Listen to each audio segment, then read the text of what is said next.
1947 সালে 15ই আগস্ট স্বাধীনতা দিবস আমরা পালন করে থাকি। এটা হলো ৭৯তম বর্ষ যারা আমরা পালন করছি। এটাকে বলা হয় স্বাধীনতা দিবস। আসলে সবাই কি স্বাধীন হতে পেরেছে? বিশেষ করে মেয়েরা তো কি এই সমাজে স্বাধীনতা পেয়েছে? পায়নি। সবার কথা বলছি না, 100%-এর মধ্যে 80% মেয়েরাই পায়নি স্বাধীনতা। যদি স্বাধীনতা পেত তাহলে মৌমিতা দেবনাথের মতো মেয়ে আজকে এইভাবে নির্মমভাবে হত্যা হতো না। সে প্রতিবাদ করেছিল, তার জন্যই তাকে আজকে এভাবে নির্মমভাবে অত্যাচারিত হয়ে তাকে মৃত্যুবরণ করতে হয়েছিল। আমরা সত্যি কি মেয়েরা স্বাধীনতা পেয়েছি? 100%-এর মধ্যে 80% মেয়েদের দেখা যায় তারা অত্যাচারিত, নিপীড়িত। তারা সব জায়গাতেই তাদের মান সম্মান কোনো কিছুই নেই, বেশিরভাগ মেয়েদের হয়ে থাকে। তো সেদিক দিয়ে দেখতে গেলে আমরা স্বাধীন হতে পারিনি।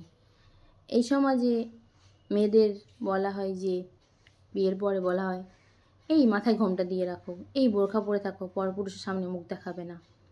কিসের জন্য? ওই ছেলেদের ক্ষেত্রে তো এরকম হয় না। যদি শ্বশুরকে দেখে মুখ লুকাতে হয়, ভাসুরকে দেখে মুখ লুকাতে হয়, কেন? শ্বশুর মনে বাবা ভাবা যায় না, ভাসুর মনে দাদা ভাবা যায় না। তোমরা তো বিয়ের পরে কোথায় মুখ লুকাও না, তাহলে মেয়েদের ক্ষেত্রে কেন? তোমরা পুরুষ যারা পুরুষরা, সবার কথা বলছি না, খারাপভাবে কেউ নেবে না, যারা পুরুষরা আছে, কিছু কিছু পুরুষরা আছে নিজেদের পৌরসত্ব দেখায়, মেয়েদের সবসময় পায়ের তলায় রাখতে চায়। আজকাল যুগে দেখা যায় দুদিন ছাড়া এই মেয়ে পালিয়ে যাচ্ছে, ওই মেয়ে পালিয়ে যাচ্ছে, পালিয়ে বিয়ে করছে। তো তারা কি বেশিরভাগকে সুখী হতে পেরেছে? প্রথমে তোমাকে এসে বলবে, হ্যাঁ আমি তোমাকে খুব ভালোবাসি, তো তোমার আমি দায়িত্ব নিতে চাই। তাকে আগে দেখো সে নিজের দায়িত্ব নিতে পেরেছে কিনা, তারপরে তো তোমার দায়িত্ব নেবে। অন্যের ঘাড়ে বোঝা না হয়ে নিজের দায়িত্ব নিতে শেখো, তারপরে তুমি অন্য কারোর দায়িত্ব নেবে। প্রত্যেক মেয়েদের উচিত স্বাবলম্বী হওয়া, প্রত্যেক মেয়েদের উচিত নিজের কিছু করা। ছোটোবেলা থেকে দেখা যাচ্ছে, এখনও হয়ে থাকে, কিছু কিছু মেয়েদের ছোট বয়সে বিয়ে দেওয়া হচ্ছে। তারা যদি প্রতিবাদ করতো তাদের ক্ষেত্রে এরকম হতো না। ছোট বয়সে বিয়ে দিয়ে দিল, তারপরে স্বামীর ঘরে মার খেতে থাকলো, দিনের পর দিন অত্যাচারিত হতে থাকলো।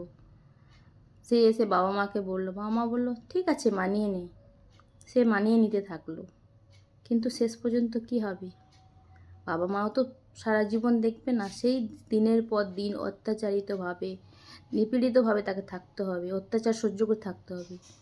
কিন্তু সে যদি পারতো নিজের পায়ে দাঁড়াতে, সে যদি অন্য কারোর বোঝা হয়ে না থাকতো, নিজের পায়ে দাঁড়াতে পারতো, তাহলে তাকে এই জিনিসটা সহ্য করতে হতো না।